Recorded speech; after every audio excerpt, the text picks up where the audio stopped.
Good morning, everyone. I'm Roland Wagner. I am a retired scientist from DLR. I'm telling you how you can use crater counts for your geologic mapping and to get ages of surface units.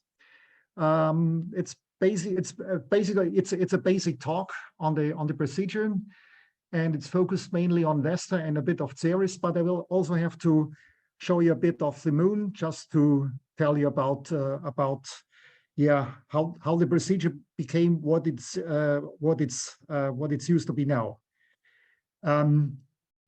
The craters are everywhere on surfaces like the moon, the Mars, on the old surfaces, and there is a fundamental postulate that the number of craters superimposed on a given surface, a geologic unit, so to speak, is directly related to geologic time. And that goes back to the early days of planetary science when we started to send spacecraft to the planets in the early 60s.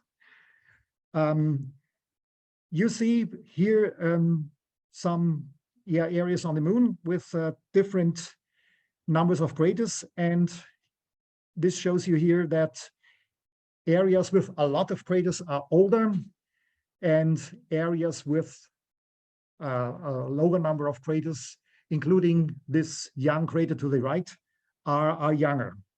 So the fundamental postulate is that the number of craters on a planetary surface is directly related to the geologic time. Craters are made by projectiles.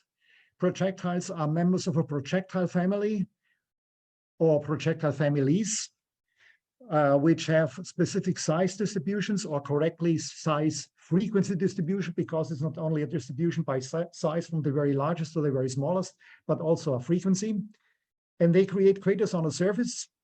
And there is a link between the projectile that makes the crater and the crater. Why of these crater scaling laws? It's a whole science. I will skip this because it's would be too complicated.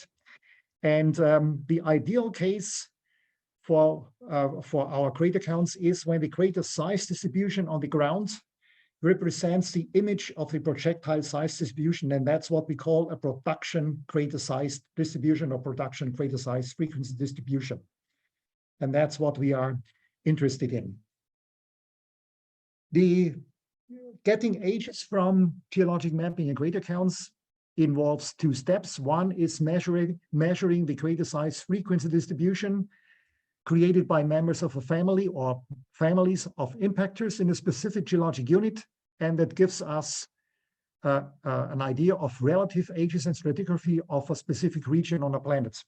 And in the second step, which is much more complicated, is if we want to get absolute ages, we have to use a cratering model age or an absolute model age by applying an impact chronology model. And I will show you how that works for Vesta and Ceres. Cameras aboard flyby or orbiting spacecraft, they provide images down to highest resolutions, meter per pixel. For instance, Vesta and Ceres had a lowest resolution of 20 meter per pixel, or even less, like lunar reconnaissance orbit around the moon, which had a resolution less than a meter. And so you can count a wide range of crater diameters, meters to hundreds of kilometers, which is accessible to measurements of crater size distributions. The procedure of measuring ages on planetary surfaces, it looks simple in theory, but there is a lot of caveats and there's a lot of things to take into account. And that's showing these list of caveats. First, there is what we call the issue of saturation. When there are so many craters on the ground that every new projectile destroys a pre-existing crater, then we might get what we call the saturation equilibrium, and this would make it difficult to extract an age from the surface.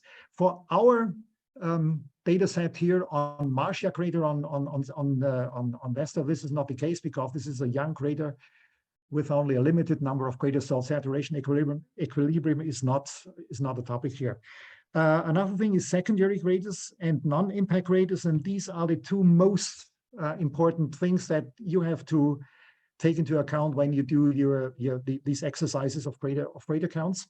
And I will show you examples of non-impact craters. 3 more caveats are not important for our work here. I'm just mentioning them here. It's a dependence in crater frequencies from the location. This is only important for synchronously rotating bodies like the moon or the satellites in the outer solar system.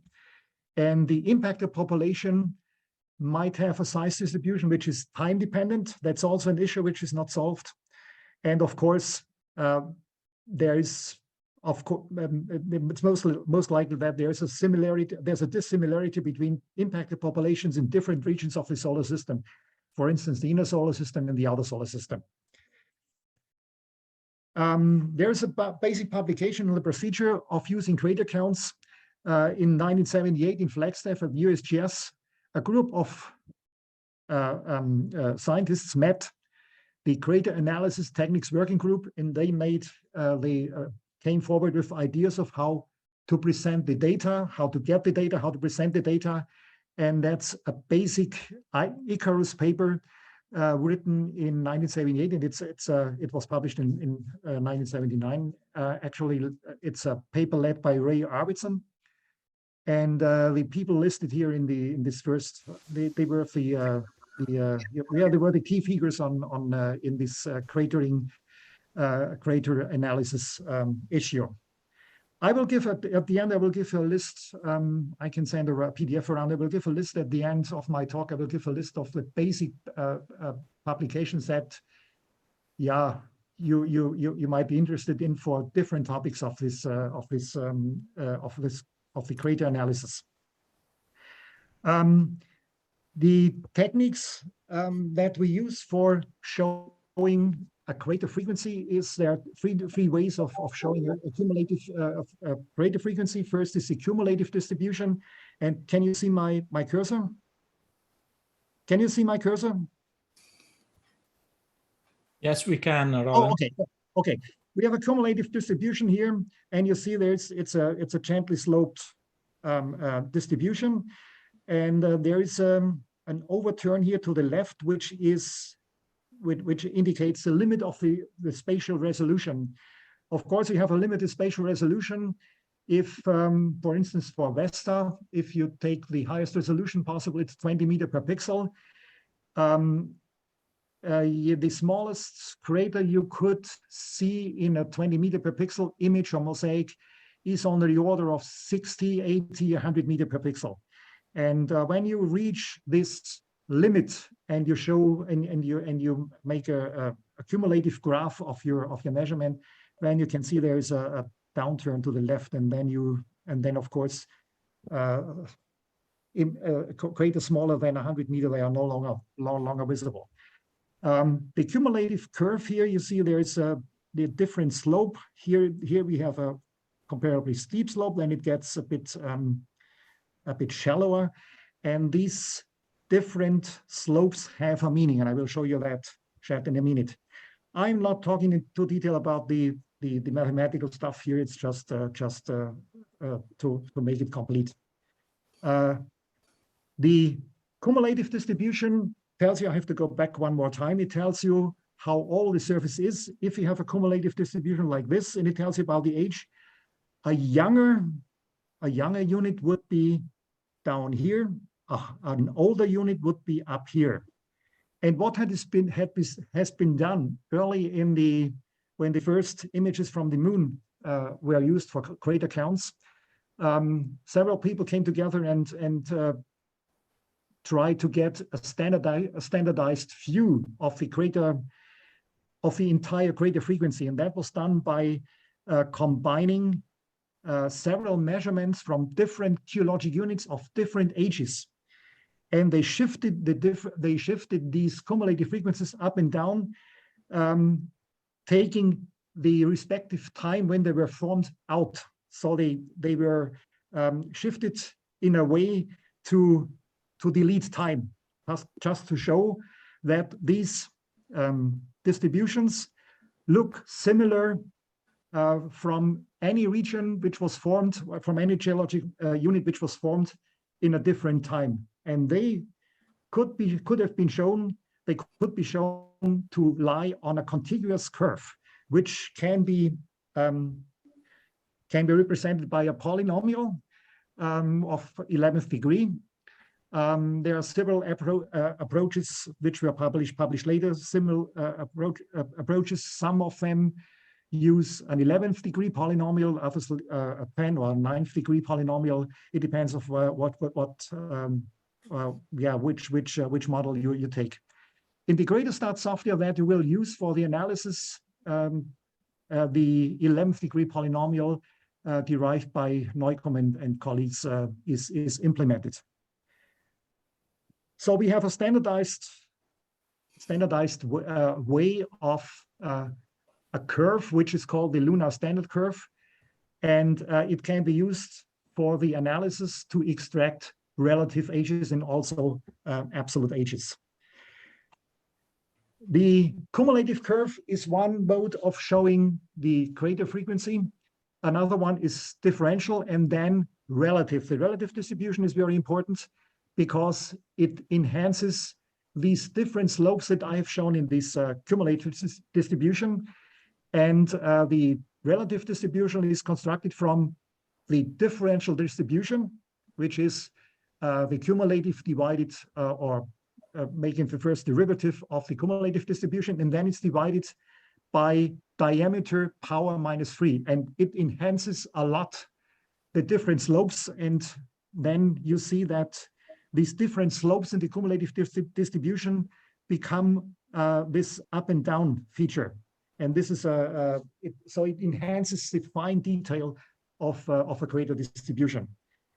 It's also important to show you where the projectiles come from. If you compare this lunar standard distribution in the relative form with relative distributions of the size distribution of asteroids, you see it's similar.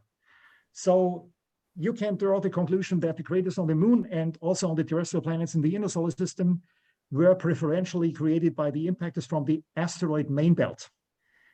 And comets, of course, are also important, but they are so they are more or less within the measurement uncertainty on the order of 10%. So most of the craters that we have on the surface of the moon, of Mars, and Mercury, and also the asteroids were made by main belt asteroids, and that's can be shown by these similar curves, the lunar relative crater curve compared to the relative frequency of the main belt asteroids. The standardized way of fitting a curve, a standard curve, a polynomial, to a crater distribution, going back again now to the cumulative distribution, is also possible on other bodies. You only have to transfer the lunar curve to the specific impact conditions on each body. And this is a very complicated method. I'm not going into detail about that. We have lunar, we have production function for every body. And this is a diagram. It shows the lunar curve compared to the Vesta production function by Nico Schmedemann and colleagues, published in 2014. And here we have the blue curve is the Ceres production function, published by Hiesinger et al. In 2016. And these are the curves that we use for extracting, for fitting to measurements. And these are also implemented in the Greater Stats software. How that's done, I'd like to show you in this next diagram. Here we have again this cumulative frequency, and normally, here you can see that how the curve or a part of the curve is fit within this diameter range between, say, 200 meters to approximately 40 kilometers. So the production function polynomial is fitted to this crater distribution. And here to the left, you can see that here you reach the resolution limit. And to get an age, normally this is done by taking a reference diameter. Generally, this is 1 kilometer, 1 crater kilometer, or 10-kilometer crater. And the relative age or the crater retention age for this specific measurement is read from, that's returned from the crater stats program for a 1 or 10 kilometer crater. And this is the cumulative frequency for all craters equal to or greater than 1 kilometer. And this gives you an idea of the relative age of the unit.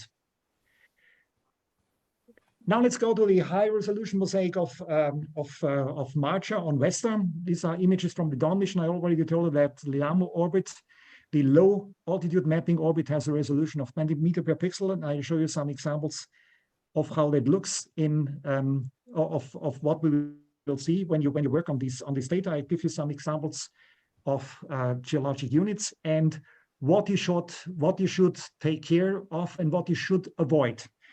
First, there is an example from the south.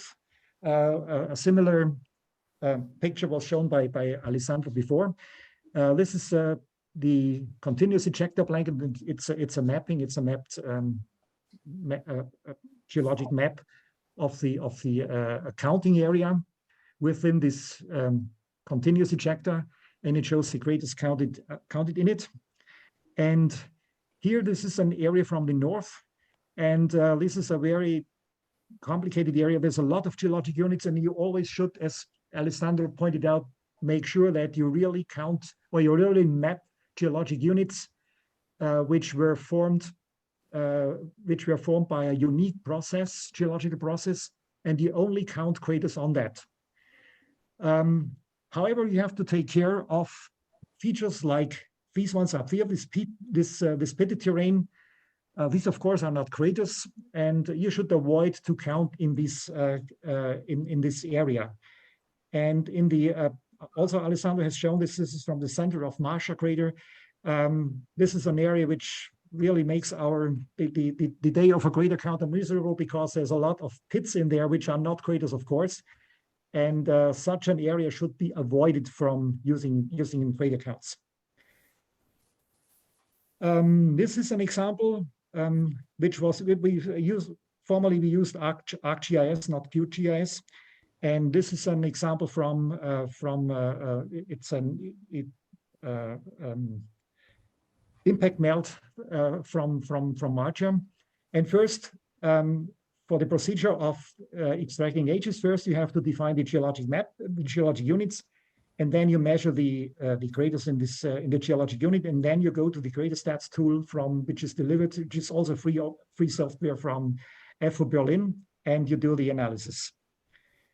The measurement of this specific unit is shown to the right. The measurement, by the way, to the left is a specific measurement, because here we only selected the freshest craters. You can do the same thing. You can count all the craters within the unit, but you also can do a selective count, selecting only the freshest craters. And this is an example. This is a cumulative distribution again. And this is a screenshot of the Crater Stats 2 software by FU Berlin. The default mode, it's shown here. The body, the chronology system is on the moon. It's a differential, the differential plot. And here on the diagram, it shows you the production function is used by the moon. Is the one from the moon, and CF means the chronology function. And then you work with that. Here you have some more button to click on to click off. 3SF, by the way, is you can select 2 significant figures or 3 significant figures. And the mu notation is used for the absolute ages, and I will show you that in a moment. This is now here I switched to the cumulative. You just click on the cumulative button. This is the Vesta body. This is the Vesta chronology system by Schmiedemann et al. And there's also an opportunity. There's also a tool here which is called the randomness which shows you how clustered your measurement is. This is again this example from the impact melt in Marcia crater, the cumulative distribution. And if you make a least squares fit of the cumulative production function, then you get the frequency of craters here, and this is the number which gives you the relative age of this unit. There are two larger craters here, and you see there's still, you can get a second curve going through the error bars, and this gives you a second age. And if you turn to the absolute ages for the younger ages, you see this mu notation. It shows you that the mu notation means it's a model age. The absolute age in crater analysis is only a model age, not a real absolute age, because it's derived from a crater chronology model which has some uncertainties. The second one is shown here. It's a 95 million crater. So it shows you that there are two crater populations in this unit: an older population given by these two data points, and a younger population, which is the resurfacing, of an earlier population. There's another way which we preferentially use, not a least squares fitting, but the so-called Poisson timing analysis. It's based on the probability of how often craters form, and you can use this in a similar way in Crater Stats 2, and the ages are slightly different here, and it shows you a Gaussian it shows you a frequency distribution to the right. And this I give you a publication at the end where it's published. It's published in an Icarus paper, and it's described in this. It also, this Poisson timing analysis is also important because it also can help you define a maximum age for a surface where you see no craters at all, because it's based on the probability of how craters form, of how craters of a specific diameter form on a surface. And because we always have a limited resolution, and if we don't see a crater, that does not mean that there are no craters in the unit. If we had a higher resolution, we would see them.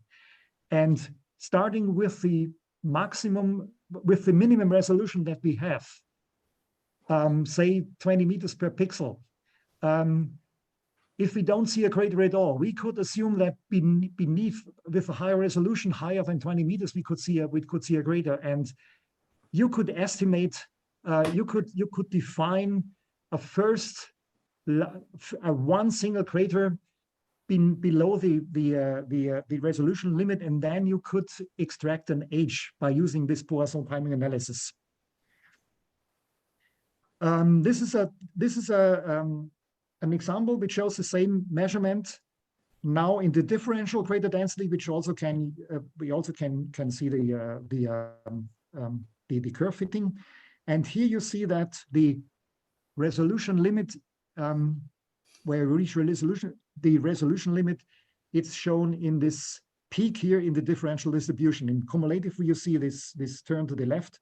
And here in the differential form, you see that we have this maximum here at the smallest diameter, and that gives you the resolution limit. Turning to the relative distribution, it shows you what I showed you before. And you can also see here that it enhances the noise in the measurement. The relative distribution has, you see a lot of noise in the data. That's just to show you these different methods. Normally we use the cumulative distribution, at least that's my experience. And some of my colleagues prefer the differential and others prefer the relative. I always prefer the cumulative distribution for extracting ages. So how to come back to the absolute model ages? How can we get ages, real ages, absolute ages from surface units? And there are two methods. One is only possible for the moon. We have Apollo rock samples from the Apollo missions and from the Soviet lunar mission, and they could be used for calibration the greater distributions with radiometric ages. And the other method is the one we have to use for the asteroids, because we have not yet rock samples from a specific location on an asteroid. We only have to calculate. We always have to calculate the ages from the impact rate. For the moon, yeah, we have these landing areas, and then this lunar chronology has been established by especially by Neukomm and others. It shows the cumulative crater frequency with time. You see here it goes down very steep until approximately 3.2 billion years ago, and then it turns much flatter. In the beginning we have an exponential decay of the cratering rate, and then it turns over to a more constant cratering rate since 3 billion years. And these are the rock samples, and this is the equation that you see here is the cumulative, the so-called lunar derived, or the lunar impact chronology. This is the exponential part, and this is the linear part. And when we are in this region, when we have units younger than 3 billion years, and this term here becomes more or less negligible, and we only have this one. And for older ages, it's the other way around. Copernicus, the greater Copernicus on the moon, was always a bit of a problem, and that has been solved recently by Harald Hiesinger, and they recounted the craters on Copernicus, and now it nearly fits very well. There is still some gray zone here beyond 4 billion years. It's not entirely clear how the chronology curve is, because if you go up here and you have a cumulative frequency here, this means it's a mass of material falling on the moon. And the curve, as it goes up here, would imply that there's an unreasonably high mass of material that would have come down on the moon. So it's not entirely clear if it went up steep like this. It's more likely in this direction, but this is still a gray zone that it is not yet very well investigated. Now we turn to Vesta.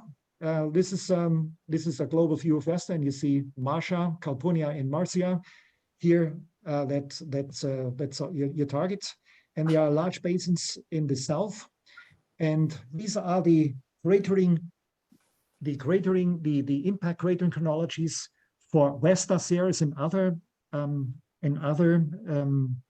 asteroids like Lutetia, Gaspar, and Ida, and they all look similar in this lunar-like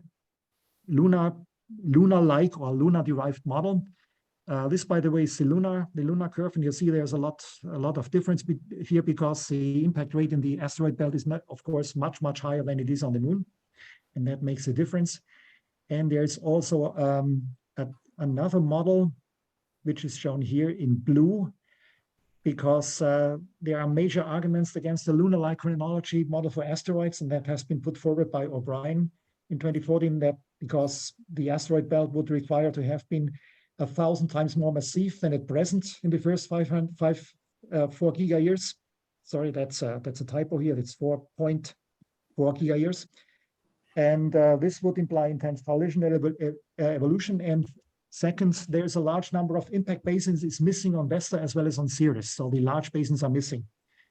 And so some of our colleagues think it's the chronology on Vesta and Ceres is not lunar-like. So we have two models, and I'll show you examples about that. There are these, Alessandro already mentioned that there are two major basins on Ceres, on the South Pole, Rhea Silvia and Venedea. And in these two models, there's quite a lot of difference between the ages. The lunar-derived model in the lunar derived model, we would have ages of 3.5 billion years and 3.7 billion years for these two basins. Whereas in the asteroid derived model by O'Brien and al., it's only 1 or 2 billion years. And I'm a bit biased about that because I'm a co-author on the Schmiedemann paper, which favors the lunar derived model, and the meteorites that were ejected during major impacts from Vesta. You have the AGD meteorites, and their ages neatly fit some of these basins. For instance, there is a major impact event here. There's a major HED age of 3.5 billion years, which really would fit very well to the age of the Ria Silvia basin. And there are impact events here at 3.7 and older, which would fit the 3.7 billion years age of Venenea. So it's not clear yet which one of these models is correct, but the HED meteorites ages point to more to a lunar-like model. But that's my own opinion. Of course, if you use crater counts after your geologic mapping, you have the opportunity of using both models for the crater stats in the crater software. And for publication, I always recommend use always both models, not only one. Alessandro also mentioned this here. She's shown this in the geologic map and the global geologic map of Vesta. There were geologic units named pre-Venenean, Venenean, Verosilvian. This is the time stratigraphic system of Vesta. It's based mostly on these major impact events, and each impact event is the base of a stratigraphic system. And we have Venenea, of course, and Ria Silvia, and also Marcia. And as you can see here to the left, they have different absolute model ages. For instance, here, as I already showed you, that Ria Silvia was formed in the lunar-derived model. It was formed 3.5 billion years ago. In the asteroid model, approximately 1 billion years ago. This is a curve similar to what I've shown on the Moon. For the Moon, this is the lunar-derived model for Vesta with the time stratigraphy with these Venenean, Ria Silvian, and Martian. And this is an example for how you can use, if you have counted craters and found how old in a specific model they are, then you can decide in which of these stratigraphic systems they would have to be placed. This is an example from the planetary science book by Ron Greeley, comparing the two Vesta chronologies to the left, to the right, compared to the Moon, Mercury, and Mars time stratigraphic and chronological system. I'm not going into detail about that. And you really can see the difference between the asteroid and the lunar-derived chronology in the Vesta. Now let's turn to a bit to Ceres. Ceres is a highly cratered object also. And here it shows the lunar-derived chronology for the Moon and for Ceres. And here I introduced, or I included the errors, the uncertainties of the chronology. You have to when you use the CraterStat software and you fit or you use the Poisson timing analysis for a specific unit, you get the crater frequency, and then you get an age and an error of the age. However, the current implementation of CraterStats only takes into account the measurement uncertainty of the age, and that's translated into an absolute model age, which is not entirely correct because it assumes the chronology curve as error-free, which is not correct because it has an uncertainty also. So if you if you get the data and you publish them, you always have to take into account that the chronology itself has an error. And this is shown by these upper and by these stippled curves here. And the uncertainties, unfortunately, in cratering are also uncertain because we just don't know how the impact rate and the cratering rate on Ceres or Vesta is. So the estimation is that maybe a factor of 3 uncertainty in the cratering rate. And that's shown here by these upper and lower curves, both for the moon and both for Ceres. This again shows the lunar curve in comparison with the Ceres lunar-derived and the Ceres asteroid-derived model. The Ceres asteroid-derived model is shown here in blue, and it shows a big difference. Again, if you count craters on Ceres in a specific unit, and you get and you have an absolute age, a model age in the lunar model-derived model, you might end up here. And if you use the asteroid-derived model, you might end up here. So that's a big difference between the models. The time stratigraphic system of Ceres is also based on the major impacts. We have a major impact basin or a large crater. It's Kerwan, shown here, and then we have 2 major basins here. This is Urvara, this is Yalodi. And we did this at the beginning, when in the approach phase, when we still had very low resolution, we tried to count the craters in this low spatial resolution data, and we were able to derive the age sequence from this Kerwan, Yalodi, and Urvara basin, even in this low spatial resolution data. We published this in the Geological Society of in this Geological Society of America abstract in 2015. And later on, this stratigraphic system was confirmed by high resolution data. And this is a global Moll-Weide projection of Ceres. And it shows the major basis of the time stratigraphic systems. We have Kerwan is the oldest, and we have Yalodi, Urvara, and we have a young crater called Atsaka, and they make this Atsaka is I think it's over here, and it shows, similar to Vesta, it shows the time stratigraphic system and the chronology of Ceres in the lunar-derived model, and you see that most of this highly densely cratered Ceres surface is mostly pre-Kerwanan, and if you change to the asteroid-derived model, you can see that mostly the whole history, that's the whole recorded history, is compressed towards the present, and everything older than 300 million years is pre-Kerwanan, because Kerwanan, the oldest basin in the asteroid-derived model, has a very young age, comparable to young age. That looks very complicated with using these 2 models, because the outcome is quite different. But I would recommend that if you ever publish crater counts and for your geological work, always use both models. And of course, the relative ages are always independent of what you have as a model, and it shows you the stratigraphy. I would like to summarize what you will do when you count craters and you use crater counts for getting ages.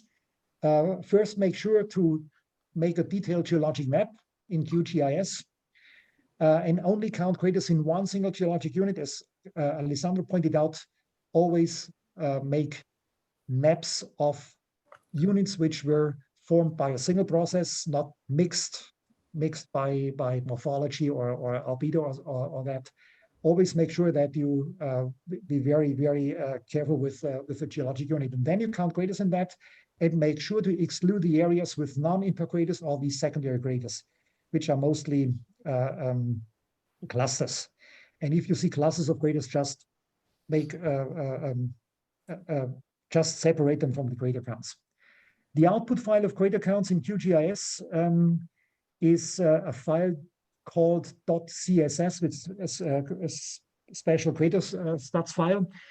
And there's also another term here I did not talk into detail. It's called buffered crater counts. If you count craters, some of them they are on the boundary of your unit, and in the traditional way, they are not included when the center of the crater is outside. And in the buffer crater count method, which I would recommend you, also the craters which have the center outside of your boundary are included, because of course the crater superimposes the unit, but just a part of it. And that's done by the by this buffered crater count. So the measurement area is enlarged by a so-called buffer, which is given by the crater that overlaps the boundary. And then if you have if you're done with your measurement in QGIS, then you go to the craterstat software to extract the relative ages and the absolute model ages. Here are some important papers that were written over time. I've already mentioned the basic description of the procedure. The ICROS paper by the Crater Analysis Techniques Working Group by Ray Arvidsson et al. In 1979. And the development of the theory, the lunar case in the terrestrial planets, was written in several papers or book chapters. And then cratering in the early solar system, there has been some progress done in the past years. And then there are special topics like saturation equilibrium and secondary craters, and crater counts in GIS environments. This is mostly done by Tom Kneissl and colleagues. These papers show you how the tools that are in ArcGIS or QGIS for crater counting, and then in the craterstat software, how they are used. And the analysis of crater counts, relative and absolute model ages, are done by 3 basic papers by Greg Michael from FU Berlin.